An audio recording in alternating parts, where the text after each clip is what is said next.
I moved into that house in late October, right after I turned 62. Retirement wasn't something I celebrated. It just arrived one morning like an unwanted guest, and suddenly I had too much time and nowhere important to be. The neighborhood seemed perfect for that kind of quiet surrender: trimmed lawns, identical mailboxes, American flags that stayed out year-round. The kind of place where nothing unexpected ever happened. And that was exactly what I wanted. The first night I slept there, I noticed how quiet it really was. Not peaceful, quiet in a way that felt deliberate. No barking dogs, no distant sirens, no teenagers laughing somewhere down the block.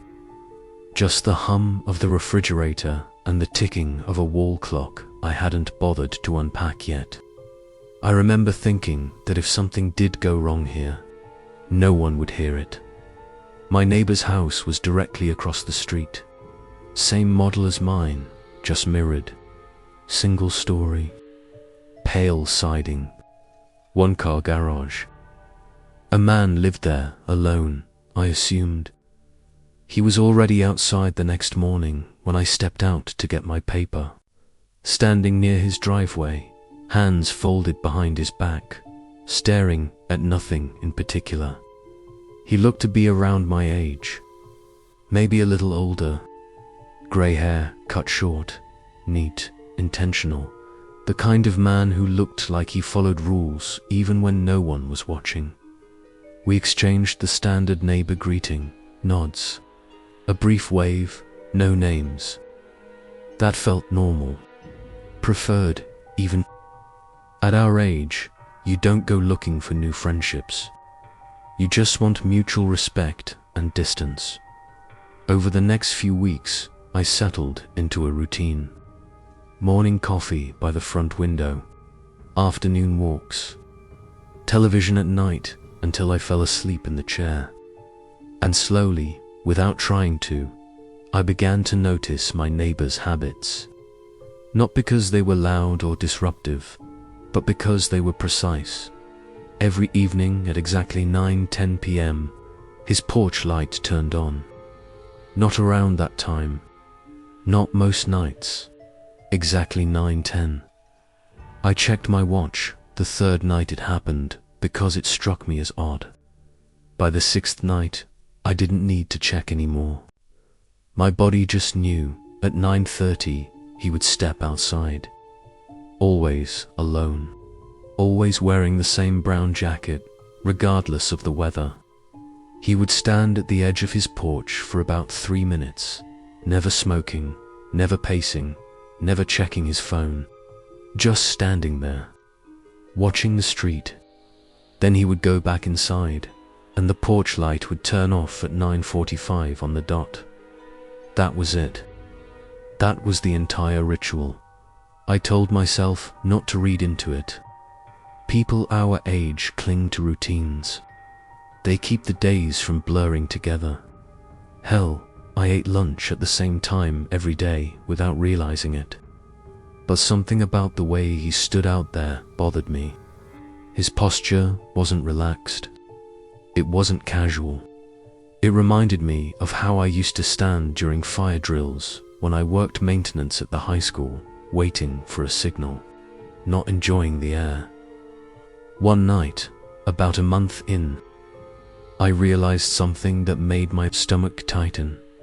He wasn't watching the street, he was watching my house. Once you see something like that, you can't unsee it. His head wasn't angled down the road. It was turned just enough that his eyes lined up with my living room window. The one I sat in every night. The one that stayed lit until I went to bed. I told myself I was being paranoid. That age does that to you, makes you suspicious, fills the quiet with imagined threats. But when I shifted in my chair, I saw his head move too. Just slightly, tracking, adjusting. That was the first night I turned my lights off early, and it was the first night I noticed something else. There was movement behind him in the house, not a shadow, not a reflection. A distinct, slow shape passing across his front window, tall, close to the glass, and completely out of sync with his routine.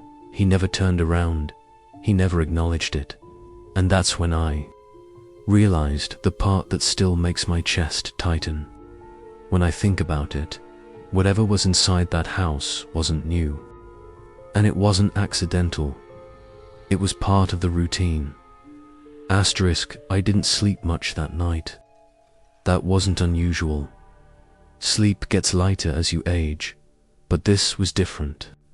This was alertness without purpose, like my body knew something my mind was still refusing to accept. Every sound in the house felt amplified. The furnace cycling, the refrigerator kicking on, the occasional creak from the frame settling. I kept imagining footsteps that weren't there, then scolding myself for letting a harmless neighbor get under my skin. Morning came grey and uneventful. The street looked exactly the same as it always had. No police cars, no signs of disturbance. His house sat there, silent and closed up, curtains drawn tight. If something was wrong, I reasoned, it would show itself in daylight. That's what we like to believe, that danger announces itself, that it leaves a mess. I forced myself into my routine: coffee, newspaper, a walk down to the corner and back. When I passed his house, I noticed something else that hadn't registered before. His front windows were clean, to clean. No smudges, no dust, no decorations, just empty glass, like display windows with nothing for sale. I caught my reflection in them and felt a sudden, irrational urge to move away faster than I intended. That evening, I told myself I wouldn't watch him. I even pulled the blinds halfway down, something I'd never bothered with before. But at 9:10 p.m., the light came on anyway, glowing through the slats like it was reminding me it existed. I checked the clock. Right on time. At 9:30, I heard his front door open. This time, I didn't look right away. I waited, counted my breathing, told myself I was giving in to boredom, not fear. When I finally tilted my head just enough to see through the gap in the blinds, he was already standing there, same jacket, same posture, same place on the porch. But something was different. He wasn't facing my house. He was facing straight ahead, eyes fixed on the street like before, and that almost made it worse. Because I realized then that the night before hadn't been a coincidence. He hadn't accidentally been looking at me. He had adjusted. After about a minute, I saw the movement again. The same slow shape behind him, passing the window. This time, it stopped. I felt my breath catch. The figure didn't cross out of view like before. It lingered just inside the house, close enough to the glass that I could see the outline of a shoulder, a head. Whoever it was stood still for a long time. Longer than felt natural. Then the porch light flickered. Just once, my neighbor didn't react. That was when the thought I'd been avoiding finally took shape, clear, unavoidable, and deeply unsettling. If someone else lived there, why hadn't I ever seen them? No car, no trash bins rolled out, no lights at odd hours, no shadows moving room to room. Just that same controlled appearance every night, like a stage performance with a single actor and one unseen partner waiting off stage. The porch light went off. At 9:45 exactly, my neighbor went back inside. The front door closed, but the shape in the window didn't move. I stood up without realizing I was doing it and took a step closer to the blinds. My heart was beating hard enough that I could feel it in my throat. The figure shifted then, not away from the window, but closer. The outline sharpened, a head turning slightly, like it was trying to see past the reflection. I pulled the blinds down all the way.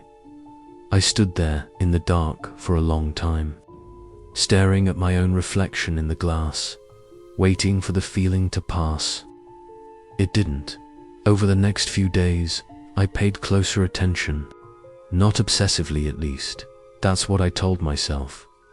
But with the kind of awareness you develop after a close call. I noticed that my neighbor never collected mail at the same time 2 days in a row. That he took his trash out late at night, long after everyone else's bins were already lined up. That he never had visitors. And I noticed something else. Sometimes, when his porch light was off and the house looked empty, there would be a faint glow in one room at the back of the house. Low, steady, never flickering like a television. Always on the same side, like a nightlight or a signal. I thought about calling someone. The police, maybe. But what would I say? That my neighbor stood on his porch to precisely? That someone might be inside his house? I'd spent my working years fixing boilers and leaky pipes, not chasing phantoms. I knew better than to waste authority on feelings. So I did what people like me always do. I watched, I waited, and I told myself that if something was truly wrong, it would make itself obvious. That was my mistake, because the first real change didn't come from his house, it came from mine. The first thing that changed was my front door. I noticed it on a Tuesday morning, just after sunrise. I was heading out for my walk, jacket already on, keys in hand, when something about the lock made me pause. The deadbolt was turned, but not fully seated. It wasn't loose. It wasn't broken. It was set in that exact in-between position you get when someone turns it carefully and then stops. I stood there longer than I should have, staring at it, replaying the night before in my head.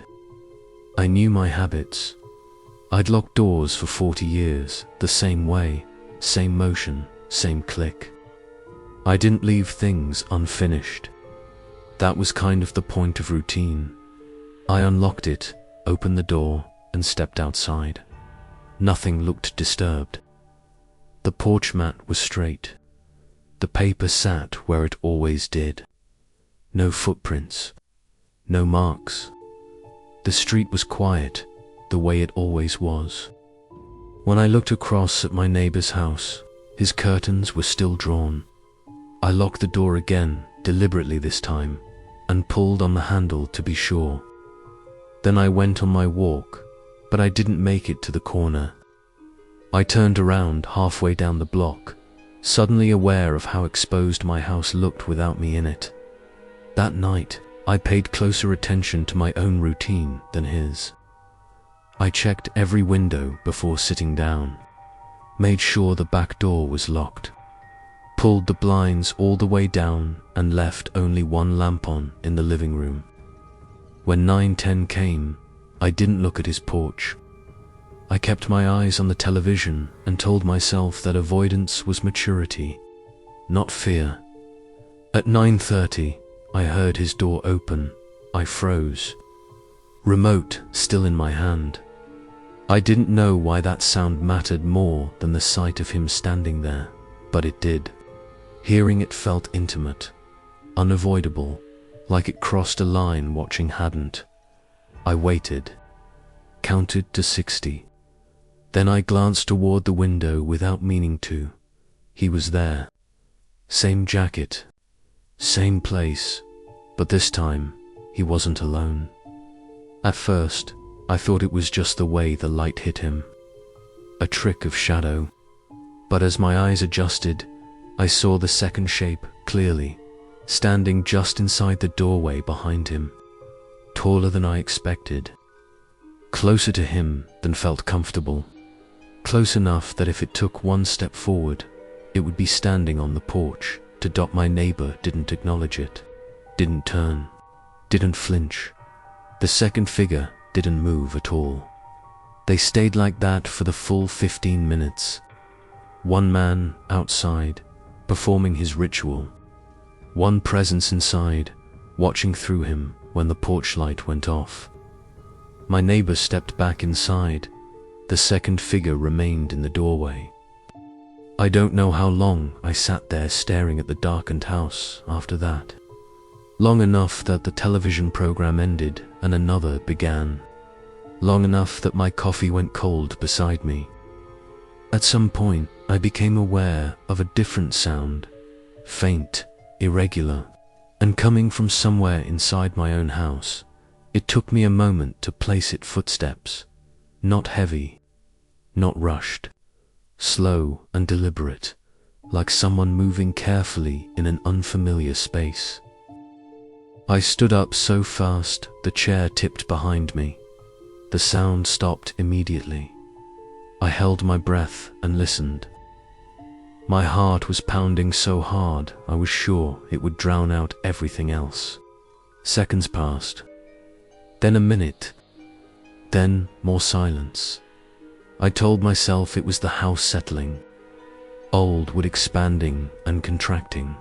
That's what houses do. That's what they've always done. Still, I checked every room. The kitchen was empty. The bathroom untouched. The spare bedroom just as I'd left it, door open, bed unused. When I reached the back door, my stomach tightened. The lock was engaged, but the door wasn't fully closed. It was pulled shut, but not seated in the frame, the same way the deadbolt had been that morning. That was the moment the fear stopped being abstract. Someone had been inside my house, not rushing, not stealing, just moving through it. I locked the door and leaned against it, trying to steady my breathing. I considered calling the police then. I even picked up the phone and dialed the first 2 digits before hanging up. What would I say? That nothing was missing? That someone might have walked through my house without leaving a trace? That night, I slept in the living room with the lights on. Sometime after midnight, I woke up to a sound that pulled me instantly to full alertness. A soft knock, not at my door, at my window, and from across the street. In the darkness, I could see my neighbor standing on his porch, jacket on, porch light off, watching my house far earlier than he ever had before. He wasn't waiting for something to begin. He was checking to see if I was awake. Didn't move. That's the part that still bothers me the most when I think back on it. Not the knocking. Not the fact that someone had been inside my house. It was the way my body responded, or didn't. I stayed exactly where I was on the couch. Blanket pulled up to my chest. Eyes fixed on the darkened window, like if I didn't acknowledge what was happening, it might decide I wasn't worth the effort. The knock came again. Same spot, same pressure. Not loud, not demanding. Just enough to let me know it was intentional. I didn't answer. Across the street, my neighbor shifted his weight. I could see him clearly now that my eyes had adjusted. No porch light. No attempt to hide. He stood with his hands at his sides, head tilted slightly, like he was listening for something. For me, the knock stopped. I waited, counted breaths, counted heartbeats. When nothing else happened, I told myself that was it, a test. Someone seeing if the house was empty, if the old man inside would react. I stayed still for another 10 minutes before slowly sitting up. That's when I saw the mark on the glass. It was small, just below eye level, a faint oval, like where a forehead had rested against the window. There was no smear, no moisture, just a slightly dulled patch where the condensation hadn't settled like the rest. I didn't go back to sleep after that. Morning felt unreal. like I was walking through a memory instead of a new day. I brewed coffee I didn't drink, stood at the sink staring out the window, watching my neighbor's house for signs of normal life. Around 8, his front door opened and he stepped out like nothing had happened. No jacket this time, just a flannel shirt and jeans. He retrieved his mail, glanced briefly in my direction, and nodded. I nodded back. That was it. No acknowledgement, no concern, no sign that anything out of the ordinary had occurred. I spent the rest of the day on edge, jumping at sounds, replaying the night over and over in my head. By evening, exhaustion had dulled the fear into something heavier, a sense of inevitability. I realized then that whatever was happening wasn't random. It wasn't opportunistic. It was procedural. At 9:10, the porch light came on. This time, I didn't wait. I stood up and went to the front window, pulling the blinds just enough to see. I didn't care anymore if he knew I was watching. At 9:30, his door opened, he stepped out. Same jacket as always, but now the second figure was already with him, standing just inside the doorway. Closer than before. Close enough that I could see more detail. The shape of a head, shoulders hunched slightly forward, arms hanging too loosely at its sides. It didn't look curious, it looked patient. My neighbor stood there for less than a minute this time, then, for the first time since I'd been watching, he turned not toward his house, toward mine. He raised one hand, not in a wave, not threatening, and made a small, deliberate motion. A single tap of his fingers against his palm. A signal. The second figure stepped forward. The porch light went out, and I heard movement inside my own house. Not footsteps this time. A door opening. From the inside. Don't remember grabbing my keys, but I must have. I don't remember putting on my shoes. I only remember standing outside in the cold night air, heart racing, staring at my front door like it had betrayed me. I crossed the street without thinking. My neighbor was still there, standing just inside his doorway now. The second figure was gone. Something's wrong, I said, my voice coming out hoarse. Someone was in my house. He looked at me for a long moment. Really looked. Then he nodded slowly. Yes, he said. That happens sometimes. That was all. No apology. No surprise. Just acceptance. I stared at him, waiting for something else, an explanation, a question, anything that made sense of the last few days. Instead, he stepped aside and gestured into his house. You should come in, he said. It's easier to explain if you see. Every instinct I had told me to run, to get in my car and drive until the road ran out. But exhaustion and confusion have a way of dulling instinct. And somewhere beneath the fear was a darker realization that and walking away wouldn't end it. So I stepped inside his house. The door closed behind me, and from across the street, my own front door slowly swung shut on its own. His house smelled wrong, not rotten, not dirty, just unused. Like a place that had been sealed up for a long time and then reopened without being aired out. The air was cool and still, carrying the faint scent of dust and something metallic underneath it. The lights were on, but dimmed low, casting long shadows that stretched across the floor, and didn't quite match where the furniture sat.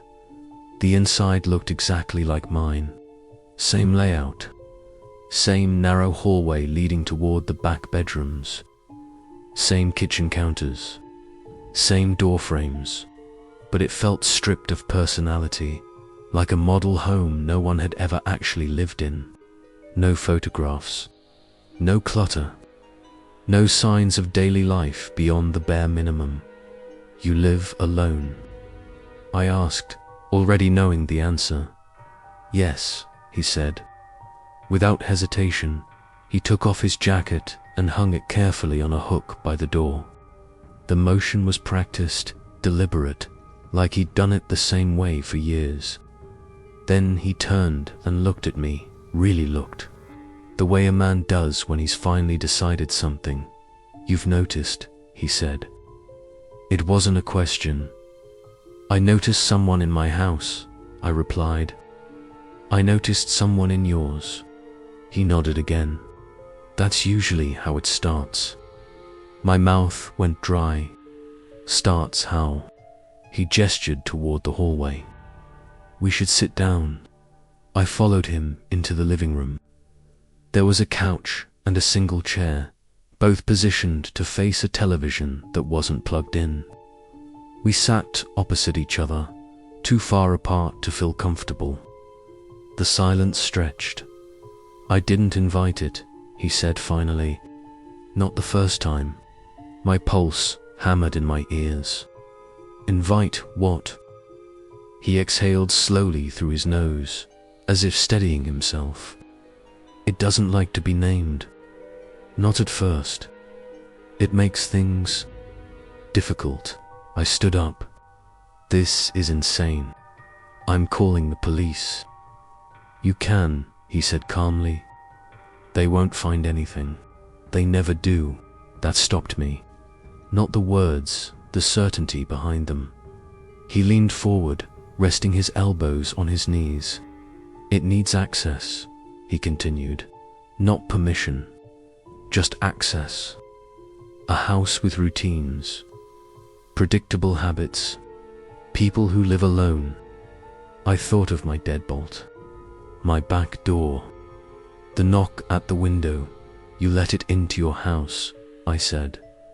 Yes, he replied. Years ago. Why? His eyes flicked toward the hallway. Just for a moment.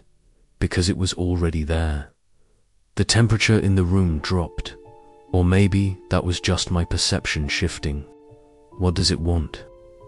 I asked. He hesitated. Then, continuation. He stood and walked toward the hallway. Against every instinct I had, I followed. The further back we went, the darker the house became. The only light came from a single room at the end, the one I'd seen glowing from outside. He stopped at the door. It doesn't leave once it settles, he said quietly. It moves when it needs to. It tests, it watches, and eventually it asks. Ask what? I whispered. He opened the door. The room was empty. No furniture, no bed, just a single chair in the center, facing the wall. The paint was worn unevenly, as if something had brushed against it repeatedly over the years. The air felt thick, heavy, like stepping into a room that had absorbed too much breath. It needs overlap, he said behind me. To houses, to lives. For a while, I turned on him. You brought it into my home. No, he said softly. It found you. I just recognized the signs. My chest tightened. Then why me? He looked tired then, truly tired. Older than I'd thought, because I'm done, before I could respond. There was a sound from the front of the house, the unmistakable click of a door unlocking my door. I felt the blood drain from my face. It's in my house. Yes, he said. And now it knows you're aware. The light in the back room flickered. You don't understand, I said. I didn't agree to this. You don't get to, he replied. Neither did I.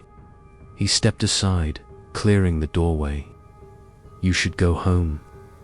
I stared at him. Why would I do that? Because if you don't, he said, his voice barely above a whisper, it will come here instead. and it doesn't like starting over.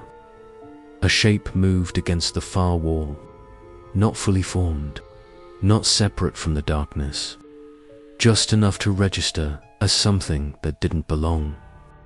I backed out of the room. He watched me with something like sympathy. "Lock your doors," he said. "Keep your lights on. Break your routines if you can, and then what?" He shook his head. "Then you wait." I left his house in a daze. The street looked the same as it always had. Quiet, still, safe. But when I stepped inside my own living room, I saw the chair I didn't own sitting in the center of the floor, facing the hallway, and behind me, across the street. My neighbor's porch light turned on at 9:10 p.m., right on time. I stood there staring at that chair for a long time before I understood why it unsettled me so deeply. It wasn't just that it didn't belong. It was that it fit the room too well. Same worn wood tone as my dining table. Same faint scuffs along the legs, like it had been dragged across the floor more than once. If I hadn't known better, I might have sworn it had always been there, and I'd simply forgotten. That thought scared me more than the chair itself. I didn't touch it. I walked around it carefully, like it might react if I got too close. The house felt different now, not occupied, exactly, but attentive. The quiet wasn't empty anymore. It felt held in place, like something was listening from behind the walls. I checked every door again, locked, every window, secure. Nothing else appeared disturbed. No drawers open. No cabinets shifted. Just the chair. I sat on the couch instead, keeping my eyes on it. I left every light on in the house. The glare felt harsh, unnatural, but I didn't care. Darkness felt like permission at 9:30. I heard my neighbor's door open. I didn't look outside. A minute later, something moved in the hallway. Not footsteps, a change in pressure. Like when someone enters a room behind you and you feel it before you hear anything. The hallway light flickered once, then steadied. "Get out," I said, my voice barely holding together. I didn't know who I was talking to. I didn't care. The chair creaked. Just a slight shift, the sound of weight settling into wood. I bolted for the front door, fumbling with the locks, hands slick with sweat. When I finally pulled it open and stepped onto the porch, the relief was so sharp it nearly brought me to my knees. Across the street, my neighbor stood on his porch. Alone, he met my eyes and shook his head slowly. That's when I realized the chair wasn't for sitting, it was for watching. I didn't go back inside. I got in my car and drove. No destination, no plan, just distance. I spent the night in a brightly lit grocery store parking lot with the engine running and the radio on low, listening to voices that proved other people still existed. Morning came again, dull and ordinary. I convinced myself that exhaustion had twisted everything, that fear had filled in gaps that didn't need filling. When I finally returned home, the chair was gone. So was the sense of relief, because my routines were gone too. The coffee maker was unplugged. The clock on the wall had been turned round. The calendar I kept by the fridge, the one with every appointment carefully marked, was missing. It wasn't trying to scare me anymore. It was trying to erase me. That night, I didn't turn on the porch light. I didn't sit by the window. I didn't follow any pattern I'd followed before. I stayed in different rooms, kept moving, slept in short bursts at 3:12 a.m. I felt it, not in the hallway, not behind me, inside my chest. A pressure, a familiarity, like standing in a room you recognize but can't remember entering. Across the street, My neighbor's house went dark. All at once, for the first time since I'd moved in. No lights at all. That's when I understood the truth. He hadn't said out loud. It didn't move from house to house. It moved from person to person. And once it learned you well enough, the house didn't matter anymore. I didn't see my neighbor the next morning. That alone should have told me everything I needed to know. For months, no matter what happened the night before, he always reappeared by morning, collecting mail, standing on the porch, existing just enough to prove he was still there. This time, his house stayed closed, curtains drawn, no movement behind the glass. By noon, I walked across the street. I told myself I was checking on him. That's the lie people like us use when the real reason is fear mixed with obligation. His mailbox was overflowing. The porch light was still off. I knocked once. Then again, no answer. The front door was unlocked. Inside the house felt hollow in a way mine never had. The air was warmer, stale. The furniture was still there, but it looked abandoned, like a stage after the actors have left.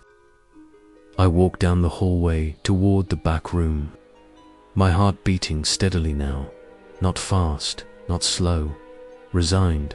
The room was empty, no chair, no scuffed walls, no sign anything had ever occupied it. That's when I noticed the mirror dot. It hadn't been there before. Tall, narrow, leaning against the far wall. When I stepped closer, I didn't see my reflection right away. There was a delay just long enough to make my stomach drop. Then, I saw myself, older than I felt, paler, watching behind my reflection. Something shifted. I don't remember leaving his house. What I remember is standing in my own living room later that afternoon, holding my keys, unsure how long I'd been gone. Everything looked normal again. To normal. The calendar was back. The clock faced the right way. My routines restored. That was the first time it truly settled in. It didn't want chaos. It wanted continuity. That night, at 9:10, my porch light turned on. I didn't touch the switch.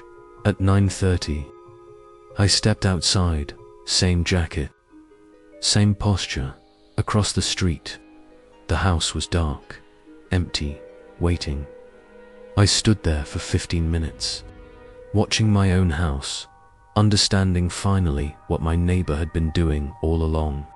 Not guarding it, not controlling it, maintaining it. At 9:45, the light went off. I went back inside. Now, I live very carefully. I keep my routines predictable for everyone else, the mailman, the neighbors, the passing cars. But inside, I change small things. Enough to remind myself I'm still here. Sometimes, late at night, I feel it watching through me, learning someone else, testing their habits. And when that happens, I stand by the window and wait, because one day someone new will notice, and when they do, I'll know it's time to explain, just like he did.